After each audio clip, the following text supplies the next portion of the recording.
आप देख रहे हैं अमेज नाउ।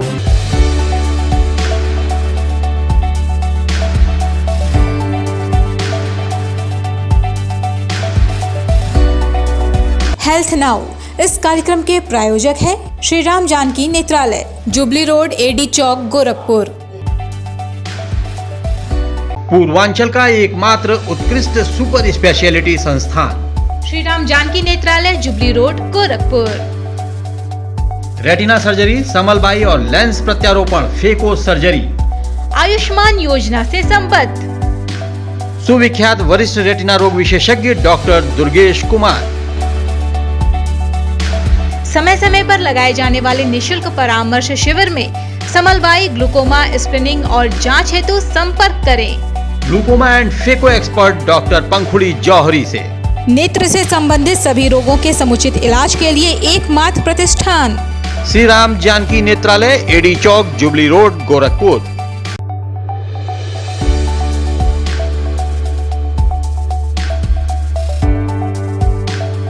आरोग्यम परमं भाग्यम, स्वास्थ्यम सर्वार्थ साधकम। अर्थात व्यायाम से ही स्वास्थ्य, लंबी आयु, शक्ति और प्रसन्नता प्राप्त होती है। स्वस्थ रहना परम नियति है और स्वास्थ्य से ही सारे कार्य सिद्ध होते हैं। नमस्कार दोस्तों, मैं सोनी निगम अमेज नाउ पर आप सभी का बहुत स्वागत करती हूँ। आप देख रहे हैं हमारा सेहत से जुड़ा कार्यक्रम हेल्थ नाउ। दोस्तों, अपने इस कार्यक्रम में हम आपके सामने किसी न किसी बीमारी और उससे जुड़ी समस्या और उसके समाधान को लेकर के आते हैं। तो आज के अपने इस कार्यक्रम के क्रम में हमने नेत्र रोगों पर बातचीत करने के लिए शहर की जानी मानी नेत्र रोग विशेषज्ञ डॉक्टर पंखुड़ी जौहरी को अपने इस कार्यक्रम में आमंत्रित किया है। डॉक्टर साहब, आपका हमारे स्टूडियो में बहुत बहुत स्वागत है। आप हमारे दर्शकों से सीधे रूबरू हैं। नमस्कार दर्शकों, मैं हूँ डॉक्टर पंखुड़ी जौहरी और इस समय मैं श्री राम जानकी नेत्रालय में अपनी सेवाएं आप लोगों को प्रदान करती हूँ। मैं एक स्पेशलिस्ट फेको सर्जन व ग्लूकोमा सर्जन हूँ और मैंने अपनी स्पेशलिटी अरविंद आई इंस्टीट्यूट मदुरई से प्राप्त की है। और इस समय मैं आपके शहर में ग्लूकोमा संबंधित सभी उच्च स्तरीय चिकित्सा सुविधाएं उपलब्ध कराने में सक्षम हूँ। डॉक्टर साहब, जैसा कि हमारे इस कार्यक्रम में हम अपने दर्शकों को किसी न किसी बीमारी और उससे जुड़ी समस्याएं और उसके समाधान को दिखाते हैं, उसके बारे में जानकारी देते हैं, तो आज हम नेत्र रोगों पर चर्चा करने के लिए यहाँ पर उपस्थित हैं। आपसे सबसे पहला सवाल मेरा ये है कि जैसे अब सर्दियाँ शुरू हो रही हैं और इसी समय काफ़ी नेत्र जांच शिविर लगाए जाते हैं, इसका आम आदमी कैसे लाभ ले सकता है? ये बात आपकी बिल्कुल ठीक है कि इस समय काफ़ी सारे अस्पतालों द्वारा और हमारे हॉस्पिटल द्वारा भी कई सारे नेत्र जांच शिविर लगाए जाते हैं जी। और अक्सर करके हमारे जो ग्रामीण इलाके हैं जहाँ पर चिकित्सा सुविधाएं नहीं उपलब्ध हो पाती हैं, नेत्र शिविरों द्वारा ये एक अच्छा जरिया है जिसके माध्यम से हम लोग अपने ग्रामीण भाइयों तक पहुँच पाते हैं और उनकी समस्याओं का समाधान करने में सक्षम हो पाते हैं। तो नेत्र जांच शिविर जो हमारे अस्पताल द्वारा लगाए जाते हैं उसमें प्रमुख रूप से जो हमारा स्टाफ जाता है उसमें एक डॉक्टर, नेत्र चिकित्सक जाता है, साथ में अन्य टीम जैसे ऑप्टोमेट्रिस्ट जो कि अपना चश्मे का जांच वगैरह करते हैं और दवा वगैरह भी इसमें उपलब्ध कराई जाती है। तो इन शिविरों का फ़ायदा ये होता है कि प्रायः ये शिविर निःशुल्क होते हैं या फिर बहुत ही कम शुल्क पर लगाए जाते हैं। तो इसका फ़ायदा ये होता है कि बहुत सारे लोग जांच के लिए इसमें आ सकते हैं और डॉक्टरी राय इसमें पा सकते हैं। इसमें हम लोग आँख का पर्दा इत्यादि की सभी जांचें करते हैं और साथ में चश्मा, जिसको चश्मे की ज़रूरत होती है, चश्मे का नंबर वगैरह उनको दिया जाता है और चश्मा भी हम लोग उपलब्ध कराते हैं। सबसे प्रमुख बात यह है कि जो डॉक्टरी सलाह, उच्च स्तरीय डॉक्टरी सलाह जिसके लिए मरीजों को अक्सर करके गोरखपुर या लखनऊ या उससे भी आगे कई बार जाना पड़ता है, तो हमारे यहाँ के जो स्पेशलिस्ट हैं, रेटिना रोग विशेषज्ञ, फेको सर्जन, ग्लूकोमा रोग विशेषज्ञ आदि सभी लोगों की जांच इसमें निःशुल्क या बहुत ही कम शुल्क पर मरीजों को उपलब्ध होती है। इसका वो लोग अवश्य फायदा उठाएं। तो क्या ये शिविर सिर्फ शहरों में ही है या दूर दराज के कस्बों और जी, हम लोग कोशिश करते हैं कि शहर में तो बहुत सारे डॉक्टर्स उपलब्ध रहते हैं कभी भी मरीज जाकर के उनसे राय मशवरा कर सकते हैं, और फाइनेंशियली भी लोग सक्षम होते हैं, लोग ज़्यादा फीस दे के भी राय ले सकते हैं। परंतु ग्रामीण इलाकों में अक्सर ये परेशानी रहती है कि कोई लाने पहुंचाने वाला, ले जाने वाला, दिखाने वाला नहीं होता उन लोगों के पास में, और बहुत सारे लोगों के पास पैसों की भी तंगी होती है। तो उसके लिए, उस समय के लिए ये बहुत अच्छे तरीके से हम लोग वहाँ पर जाके उन लोगों की जांच करके उनको सही राय हम लोग दे सकते हैं और देते हैं हम लोग। डॉक्टर साहब, एक सवाल ये भी उठता है कि आजकल बड़ों के साथ साथ बच्चों में भी काफी नेत्र रोगों से जुड़ी समस्या उत्पन्न हो रही है। ये कहाँ तक और कितना जी आप बिल्कुल सही है, बच्चों में भी बहुत सारी नेत्र की समस्याएं आजकल हो रही हैं। इसके कारण क्या क्या है? अब आजकल जो बच्चों में मुख्य रूप से जो एक समस्या देखने को इस समय मिल रही है वो है चश्मा। बच्चों को, अधिकतर बच्चों को चश्मे की आवश्यकता आजकल बहुत कम उम्र से ही पड़ने लगी है। जब हम लोग स्कूल में जाते थे तो प्रायः 4 या 5 लोग पूरे क्लास में चश्मा लगाते थे, परंतु अब 60 लोगों की क्लास में मुझे लगता है कि करीब करीब 25 से 30 बच्चे, 50% बच्चे चश्मा लगा रहे होते हैं।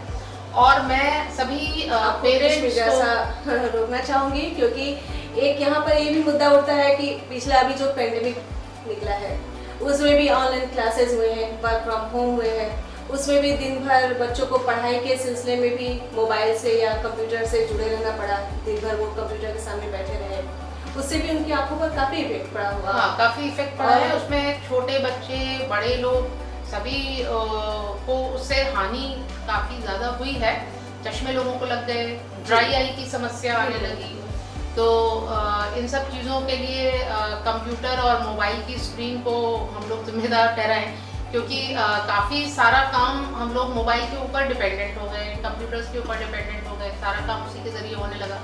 तो इससे ड्राई आई की एक समस्या जो बड़े लोगों में बढ़ी, वो ड्राई आई, सूखापन महसूस होने लगा, आंखों में थकान महसूस होने लगी।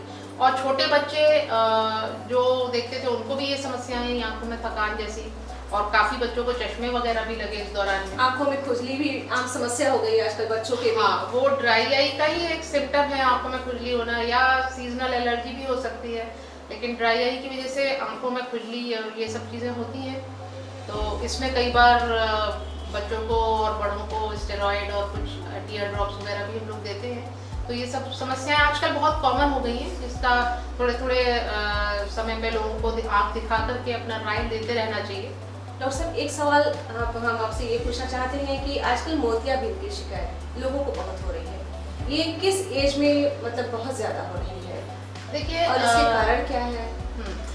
मोतियाबिंद तो एक उम्र से रिलेटेड, उम्र से संबंधित एक समस्या है जो प्रायः ज़्यादातर लोगों को उम्र के साथ, एक 50-60 वर्ष की उम्र के उपरांत होने लगती है।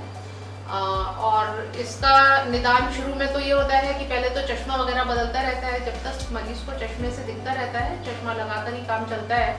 और उसके बाद इसका जो फाइनल इलाज होता है वो ऑपरेशन ही होता है। ऑपरेशन द्वारा हम मोतियाबिंद वाला जो कैटरेक्टस लेंस होता है उसको वहाँ से हटा देते हैं और उसकी जगह एक आर्टिफिशियल लेंस लगा देते हैं, जिसके ज़रिए उनको फिर से दिखाई पड़ने लगता है। तो एक ये उम्र से संबंधित है, वो तो एक नॉर्मल प्रक्रिया है, हो जाता है, और उसका ऑपरेशन भी कोई इतना बहुत कठिन नहीं है और बहुत महंगा भी नहीं है, सभी लोग करा सकते हैं। लेकिन कई बार क्या देखा जाता है कि छोटे बच्चों में या यंग लोगों में भी मोतियाबिंद की समस्या होने लगती है। और इसका कारण अक्सर करके या तो कोई जेनेटिक डिजीज हो बच्चों में या यंग लोगों में, उसकी वजह से मोतियाबिंद बन सकता है, या कोई लंबे समय तक दर्द वगैरह के लिए स्टेरॉइड्स खाते रहे, जैसे आर्थराइटिस हो जाता है, जोड़ों में दर्द, या आंखों में कोई लगातार एलर्जी हो रही है, उसके लिए थोड़े थोड़े समय पे स्टेरॉइड कई बार पेशेंट्स खुद ही बिना डॉक्टरी सलाह के ही खाने लगते हैं, तो उससे भी मोतियाबिंद बन जाता है, समलबाई वगैरह की शिकायतें होने लगती हैं।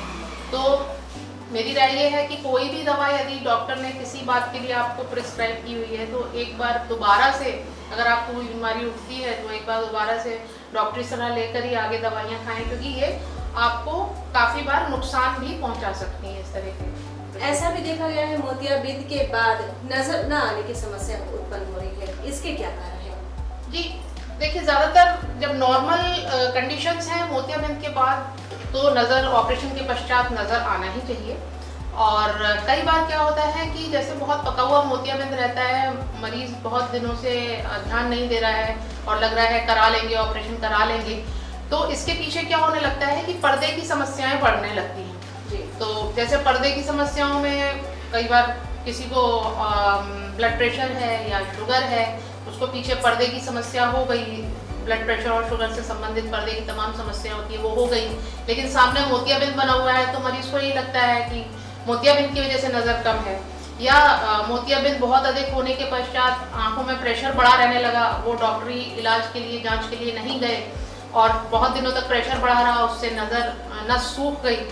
तो बाद में जब ऑपरेशन होता है तो मोतियाबिंद हट जाने के पश्चात मालूम पड़ता है कि नज़र नहीं आई, तो उसमें कई बार नस सूखी है इसकी वजह से नज़र नहीं आती, या पर्दे की कोई समस्या हो गई हो उसकी वजह से नज़र नहीं आती, या पर्दा उखड़ गया हो उसकी वजह से नज़र नहीं आती। ऐसा कई बार मरीज सोचते हैं कि लेंस गलत पड़ा या खराब लेंस डाल दिया उसकी वजह से नज़र नहीं आई, तो लेंस से इसका कोई संबंध नहीं है। ये मैं इस पर जोर देना चाहूँगी कि नज़र आना और ना आना लेंस से बहुत संबंध उसका नहीं होता है। कोई भी लेंस ऐसा नहीं होता है कि आप डाल दें और उससे नज़र ना आए, ऐसा बिल्कुल भी नहीं है। जो भी वजह होती है नज़र ना आने की वो मेनली पर्दा और नस, इन्हीं दो की बीमारियों की वजह से अक्सर मोतियाबिंद के ऑपरेशन के पश्चात लोगों को दिखाई नहीं पड़ता है। क्या ये जरूरी है कि मोतियाबिंद का ऑपरेशन ठंड में ही ज्यादा होते हैं, इसका कोई कारण? हाँ, ये अपने एक प्रचलन है, लोग ठंड में आते हैं मोतियाबिंद कराने, लेकिन ऐसा बिल्कुल भी हम लोग राय ऐसी देते नहीं कि आप ठंड में ही कराइए, लेकिन अक्सर लोग यही कहते हैं, लेकिन तो अक्सर लोग कोशिश करते हैं कि ठंड में हो, लेकिन ऐसा कोई जरूरी नहीं है। आप जब चाहें, जब आपको दिक्कत महसूस हो तो आप मोतियाबिंद का ऑपरेशन करा सकते हैं। और मोतियाबिंद का ऑपरेशन एक बार मैं और बताना चाहूँगी कि मोतियाबिंद का ऑपरेशन कोई इमरजेंसी जैसी चीज़ नहीं होती है जब तक कि वो फट ना जाए, लेकिन उस स्थिति तक आने नहीं देना चाहिए जब आपको लगे कि हमको कुछ ड्राइविंग में दिक्कत हो रही है, या हमको रोशनी में दिक्कत हो रही है, या हमको लिखने पढ़ने में दिक्कत हो रही है, या आपको डेली रूटीन में प्रॉब्लम हो रही है, आप चश्मे के साथ भी नहीं देख पा रहे हैं, तो ऐसी स्थिति में पक जाने का इंतजार ना करें। आ करके राय लेकर के पीछे हमको, क्योंकि बहुत पक्का मोतियाबिंद होने के पास पर्दा नहीं दिखता है, तो ऐसी स्थिति बिल्कुल ना आने दें, पहले ही आकर के सलाह ले लें पर्दा दिखा करके, और अपना लेंस वगैरह डालने का ऑपरेशन के लिए आप अपना सुनिश्चित कर सकते हैं कि अच्छे से अच्छा आप लेंस डलवा करके उसको ठीक करवा सकते हैं, क्योंकि जितना मोतियाबिंद पक जाएगा उतने ज़्यादा कॉम्प्लिकेशन होने के चांसेस बढ़ जाते हैं, तो ऐसा बिल्कुल भी ना करें। ये ग्लूकोमा और रेटिना रोग जो है, इससे ग्रसित जो मरीज होते हैं उसमें उनमें काफी हताशा होती है, ऐसा क्यों है? क्या उनको ये लगता है कि ये चीजें ठीक नहीं हो सकती, ये बीमारी अगर वो समय पर इसका इलाज कराते हैं तो इसमें कितना फायदा हो सकता है? जी बिल्कुल, रेटिना रोग यानी आँख का पर्दा जिसको हम कहते हैं, इससे संबंधित रोग होते हैं, और ग्लूकोमा जो आँख की नस से संबंधित परेशानी, आँख की नस सूख जाना, तो इस तरह की अगर कोई डायग्नोसिस कहीं बन जाती है किसी मरीज के लिए तो काफ़ी वो हताश हो जाते हैं, क्योंकि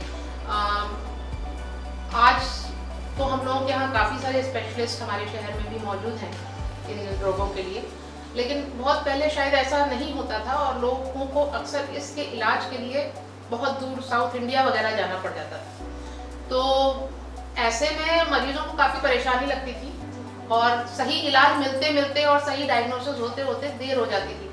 तो इससे फिर ये जब पता लगता था कि कहीं पहुँचेगी तो लोगों ने कह दिया कि अब कुछ नहीं हो सकता, ये तो ख़त्म हो गया है। तो ऐसा नहीं है, अगर कहीं भी किसी भी डॉक्टर ने आपका शक जताया हो कि आपको पर्दे की समस्या है या ग्लूकोमा की समस्या है या आपका प्रेशर बढ़ा हुआ है, तो मरीजों को तुरंत जा कर के किसी स्पेशलिस्ट, क्योंकि जनरल ऑफ्थेल्मोलॉजिस्ट से इनकी स्पेशलिटी अलग होती है, ग्लूकोमा की अलग स्पेशलिटी है, रेटिना की अलग स्पेशलिटी है, तो किसी स्पेशलिस्ट से जाकर के राय ले लेनी चाहिए, क्योंकि अगर हम समय रहते इनका ठीक से इलाज करें तो इसमें नज़र बचाई जा सकती है। रेटिना में भी ऐसे बहुत सारी रोग हैं, जैसे पर्दे में सूजन आ जाना, ब्लीडिंग हो जाना या पर्दा उखड़ जाना, इन सब के भी इलाज है इंजेक्शन द्वारा या सर्जरी द्वारा किए जाते हैं। इसमें भी कोई एडवांस सर्जरी भी आई है अभी?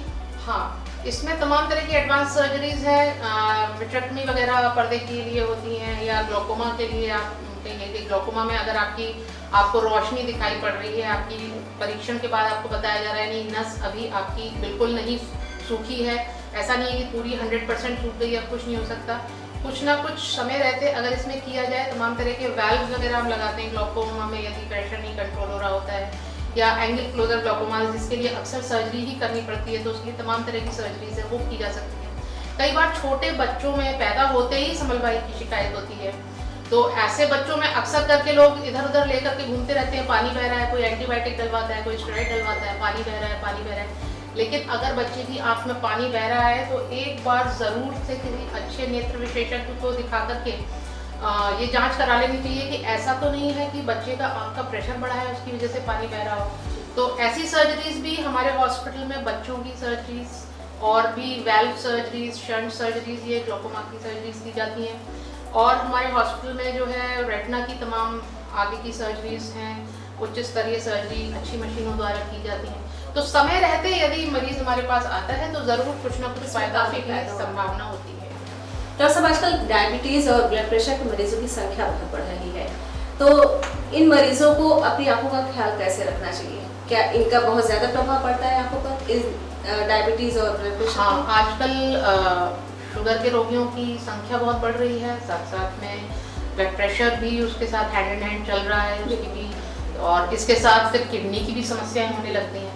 तो ये सारी चीज़ें ऐसी हैं, ये सब जो शारीरिक बीमारियां हैं ये हमारे आँख के पर्दे को बहुत नुकसान पहुंचाती हैं। इसमें ब्लीडिंग होने लगती है पर्दे पर, इंट्रारेटिनल ब्लीडिंग होने लगती हैं, आँख के अंदर खून भर जाता है, खून की नई नसें बनने लगती हैं।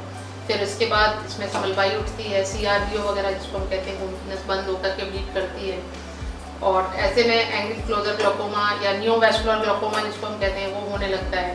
तो ये सब बीमारियां जो हैं काफ़ी खतरनाक होती हैं और इनका समय रहते इलाज होना बहुत ज़रूरी है। समय पर यदि आपने इनका इलाज नहीं किया, जैसे इंजेक्शन इत्यादि जो लगना होता है या विट्रेक्टमी जो भी करनी होती हैं, तो इसमें लगभग ये होता है कि नजर जा सकती है। किस स्टेज तक मतलब आंखों का बहुत ज़्यादा वो प्रभाव पड़ता है? देखिए, जिस दिन आपको डायबिटीज डायग्नोज हुई उस दिन आपकी ड्यूटी बनती है कि आप अपना रेटिना उसी दिन जाकर के चेक कराएं, क्योंकि पहले ही पता चल जाए। हाँ, क्योंकि ये कोई ज़रूरी नहीं है कि आपको आज पता लगा है डायबिटीज़ है तो आपको आज ही से डायबिटीज़ शुरू हुई है। डायबिटीज़ आपको पहले से रही होगी और पर्दे की बीमारी उस समय हो सकता है शुरू हो चुकी हो। तो जिस दिन आपको ये हो जाए कि नहीं मेरे को डायबिटीज़ डायग्नोज हो गई है, तो आप जल्दी से जल्दी अपना पर्दा दिखाएं और उसके बाद उसमें एंजियोग्राफीज या जो भी करने की सलाह यदि कोई डॉक्टर आपको दे रहे हैं पर्दा देख करके, तो वो सब जांचें करा लें, क्योंकि इसमें कई बार उसमें पर्दे में प्रॉब्लम हो रही होती है और सिम्टम नहीं आता है। तो ऐसे में एंजियोग्राफी वगैरह करके हम लोग पता लगाते हैं, उसके बाद इंजेक्शन वगैरह लगाते हैं पर्दे में, तो इलाज उसका तुरंत शुरू होना ज़रूरी है। ये कितना खतरनाक है डायबिटीज़ के मरीजों के लिए? डायबिटीज़ के मरीजों के लिए अगर डायबिटिक रेटिनोपैथी अर्ली स्टेज में है तो उसे कंट्रोल किया जा सकता है। इसमें रोशनी भी जा सकती है आंखों की?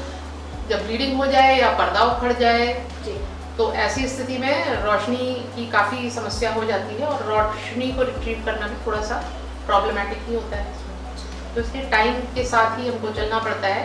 इसलिए ये मैं इस बात पे जोर दे रही हूँ कि अगर डायबिटीज़ हाइपरटेंशन आपको आज डायग्नोज हुआ है तो आज ही पर्दे की जांच कराएं। और 40 वर्ष के उपरांत आपको वैसे भी अपनी आंखों की पूरी जांच करा लेनी चाहिए, जैसे शरीर की लोग जांच कराते हैं, तमाम तरीके के टेस्ट करा लेते हैं। उसके साथ साथ नेत्रों की जांच भी बहुत आवश्यक हो जाती है, क्योंकि समलवाई, शुगर, ये सब चीज़ें आपकी आंखों को हानि पहुंचा रही होती हैं उस समय, या मोतियाबिंद बनना शुरू हो चुका होता है या एंगल क्लोजर ग्लूकोमा होना शुरू हो चुका होता है। तो ऐसे में हम लोग उसको इलाज करके ठीक कर सकते हैं। तो कहने का तात्पर्य ये है आपके कि 40 साल के बाद हर किसी को अपनी शारीरिक जांच के साथ साथ आंखों की भी जांच, नेत्रों की भी जांच करानी चाहिए। डॉक्टर साहब, एक सवाल और है आपसे। आजकल एलर्जी के मरीजों की संख्या बहुत बढ़ रही है और एलर्जी में जैसे किसी को छींक, खांसी या सर्दी की एलर्जी है, उसके साथ ही उनको आंखों में भी खुजली हो रही है। डॉक्टर के पास जाने पे वो बताते हैं कि आपकी आंखों में भी एलर्जी हो गई है। तो इसका क्या कारण है और इसको पूरी तरह से क्योर किया जा सकता है? देखिए, एलर्जी तो एक शारीरिक समस्या है। कई ग्रेड की एलर्जी होती है जी। कई बार खाली खुजली वजली लाली हो के ही ठीक हो जाती है, कई बार कुछ रिएक्शंस अंदर भी होते हैं। जैसे मौसम चेंज होता है, हाँ, लोगों को एलर्जी हो गई और सर्दी जुकाम हाँ, के बाद सर्दी भी जुकाम, वो आंखों पे भी एलर्जी आ जाती आंखों है। में भी हो जाती है, नज़ला हो जाता है, लोग को बिल्कुल। आस्थमा होता है। हाँ। तो इसके लिए लोग तरह तरह की दवाओं से इलाज ले करवाते हैं। जैसे उसमें एक प्रधान दवा होती है स्टेरॉइड, जिसको बोलते हैं स्टेरॉइड। अक्सर करके अगर एलर्जी कंट्रोल नहीं होती है तो प्रिस्क्राइब किया जाता है, और अमूमन आंखों में, गाँव में तो अक्सर करके लोग स्टेरॉइड डलवा देते हैं। तो बार बार ये स्टेरॉइड डालना और स्टेरॉइड का सेवन करना ये हानिकारक होता है आंखों के लिए, क्योंकि स्टेरॉइड का एक कॉमन साइड इफेक्ट है ग्लूकोमा यानी समलवाई, और दूसरा कैटरेक्ट। तो ये दोनों ज़्यादातर लोगों को इस स्टेरॉइड के सेवन करने के पश्चात हो जाते हैं। तो ऐसे में बार बार ये दवाएं ना लें। एलर्जी का इलाज, अगर आंखों में एलर्जी हो रही है तो एक बार किसी नेत्र रोग विशेषज्ञ से सलाह ले करके स्टेरॉइड वगैरह उन्हीं के अधीन रह करके ही उसको डालना चाहिए। और ये क्योर तो पूरी तरह नहीं होती है, ये बीच बीच में एक्टिवेट होती रहती है। तो उस दौरान में अगर बहुत ज़्यादा प्रॉब्लम करती है तो स्टेरॉइड देना पड़ता है, नहीं तो कुछ और हल्की दवाएं भी आती हैं जिनको हम प्रिस्क्राइब करके एलर्जी को कंट्रोल कर सकते हैं। तो वो दवाएं नुकसान नहीं करती नेत्रों के लिए? हाँ, वो इससे कम हानिकारक होता है। डॉक्टर साहब, ये मोतियाबिंद के जो कॉम्प्लिकेशंस वो कौन कौन से, जरा आप हमारे दर्शकों को बताएं। हाँ, मोतियाबिंद देखिए कॉमन सर्जरी है और ज़्यादातर लोगों को इससे होकर गुजरना ही पड़ता है, क्योंकि अक्सर मोतियाबिंद हो ही जाता है उम्र के साथ। तो इसमें कुछ काफ़ी कॉमन कॉम्प्लिकेशंस हो जाते हैं। जैसे मोतियाबिंद अगर ज़्यादा पका हो तो कॉम्प्लिकेशंस होने की संभावना ज़्यादा रहती है, या कोई अन्य कारण हो, जैसे बहुत ज़्यादा ग्लूकोमा हो रहा हो, उसमें भी कॉम्प्लिकेशंस होने की संभावना बनती है। तो इसमें एक जो कॉमन कॉम्प्लिकेशन है वो होता है पीछे झिल्ली कमज़ोर होना, और झिल्ली कमज़ोर होने की वजह से फट जाती है। तो उसके बाद कई बार क्या होता है कि यदि मोतियाबिंद अंदर ही है और झिल्ली बीच में ऑपरेशन के दौरान फट गई है, तो कई बार मोतियाबिंद का टुकड़ा या पूरा का पूरा मोतियाबिंद पीछे गिर जाता है। या फिर झिल्ली फट गई और लेंस अगर उसमें लगाने जा रहे हैं तो जो आर्टिफिशियल लेंस है वो भी पीछे गिर सकता है। या कई बार क्या होता है, झिल्ली फट गई, कुछ नहीं हुआ, लेकिन हम उसमें लेंस नहीं डाल सकते हैं क्योंकि पीछे जो जेली होती है वो आगे आ रही होती है। तो ये कॉमन कॉम्प्लिकेशन है जो कि हो जाता है कई बार। और रेटिना रोग में क्या क्या कॉम्प्लिकेशंस हैं? हाँ, इसके साथ जुड़ा हुआ है कि बाद में रेटिना का कॉम्प्लिकेशन हो सकता है। तो सबसे पहले ये जानना जरूरी है कि अगर ऐसा कॉम्प्लिकेशन हो गया है और आपके जो फेको सर्जन है या जो आपके कैटरेक्ट करने वाले सर्जन है और आपको इस तरह का आप बता रहे हैं कि किसी कारणवश वो लेंस नहीं पड़ पाया है, अब आपको कहीं और जाना पड़ेगा, तो ऐसे में मरीजों को चाहिए कि वो बहुत परेशान और घबराए नहीं चीज़ों से, और डॉक्टर को बिल्कुल भी बुरा भला ना कहें, क्योंकि ये हर सर्जरी का कॉम्प्लिकेशन तो हैंड टू हैंड चलता है। तो कॉम्प्लिकेशन हो जाना बहुत ज़्यादा बड़ी बात नहीं है, बड़ी बात ये है कि आप उसे कैसे संभालें। तो अक्सर करके जो एंटीरियर सेगमेंट सर्जन होते हैं, जो फेको सर्जन होते हैं, वो इस तरह के कॉम्प्लिकेशन को संभालने के लिए दूसरे डॉक्टर को आपको रेफर करेंगे, जैसे कि रेटिना रोग विशेषज्ञ को ही रेफरल भेजा जाएगा, क्योंकि इसके आगे का काम जो होता है वो रेटिना के जो डॉक्टर्स होते हैं वही करते हैं। इसमें पीछे से पोर्ट बना करके आपका जो मोतियाबिंद का टुकड़ा है उसको वापस से उठाया जाता है, और यदि लेंस भी गिर गया है तो उसको भी उठा सकते हैं, या किसी वजह से लेंस नहीं लग पा रहा है इतने सब ऑपरेशन के बाद में तो लेंस भी लगा सकते हैं।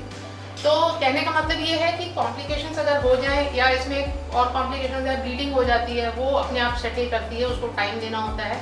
तो अक्सर करके इस ऑपरेशन के बाद में जैसे मोतियाबिंद ऑपरेट कराए, नहीं दिखा, ब्लीडिंग हो गई है, तो इससे भी मरीज परेशान होकर इधर उधर दौड़ने लगते हैं। तो ऐसा ना करें, परेशान ना हो। अगर आपके डॉक्टर आपको किसी अन्य डॉक्टर के पास जो कि रेटिना रोग विशेषज्ञ हैं उनके पास भेज रहे हैं तो तत्काल आपको जाना चाहिए। और कुछ हॉस्पिटल्स ऐसे होते हैं जैसे जहाँ पर सभी प्रकार के स्पेशलिस्ट उपलब्ध होते हैं, तो इसमें मरीज को आराम ये हो जाता है कि यदि इस तरह का कॉम्प्लिकेशन फेको के दौरान हो गया है तो रेटिना रोग विशेषज्ञ वहीं पर मौजूद रहते हैं हॉस्पिटल के अंदर। तो ऐसे कॉम्प्लिकेशंस तुरंत के तुरंत भी संभाल लिए जा सकते हैं। थोड़ा सा समय अधिक लगता है सर्जरी में, बस और कुछ नहीं होता। जनरली ज़्यादातर लोगों को नज़र आ जाती है। इसके बाद कुछ लेज़र वगैरह करने की पर्दे पर सलाह दी जाती है रेटिना रोग विशेषज्ञ द्वारा, तो लेज़र्स वगैरह करवाएं। ऐसा बिल्कुल ना समझें कि हमसे एक्स्ट्रा पैसा ऐंठने के लिए किया जा रहा है। लेज़र्स ज़रूर करवा लें, क्योंकि ऐसे कॉम्प्लिकेशन के पश्चात रेटिना कमज़ोर हो जाता है और रेटिना उखड़ने का रिस्क बढ़ जाता है। तो जो भी आगे की सलाह रेटिना के डॉक्टर्स आपको दें उसको मानें और उसी के हिसाब से चलें।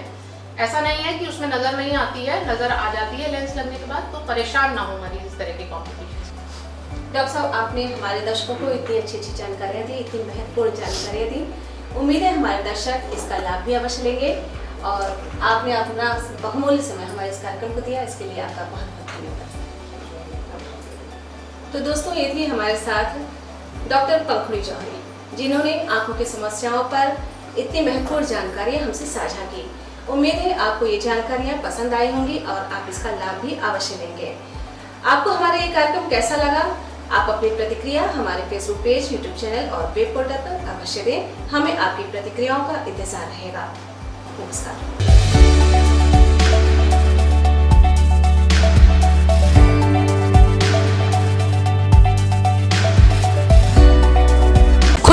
खुल गया चटक मटक रेस्टोरेंट। आधुनिक सुविधाओं से युक्त वाईफाई और वातानुकूलित चटक मटक रेस्टोरेंट। स्वादिष्ट और शुगर फ्री मिठाइयाँ, नॉर्थ इंडियन, साउथ इंडियन और चाइनीज डिशेस। स्कूली बच्चों के लिए प्याऊ मुफ्त। बुजुर्गों और दिव्यांगों के लिए 5% तक की खरीदारी में छूट। बर्थडे पार्टी हो या फिर एंगेजमेंट पार्टी, और order on demand food packets भी उपलब्ध। जल्द आए वेज एंड नॉन वेज चटक मटक रेस्टोरेंट, दिव्यनगर कॉलोनी के सामने, Ranidiha, sector road, Khorabad, Gorakhpur. Proprietor Ajay Sahay. Contact number 9415853926।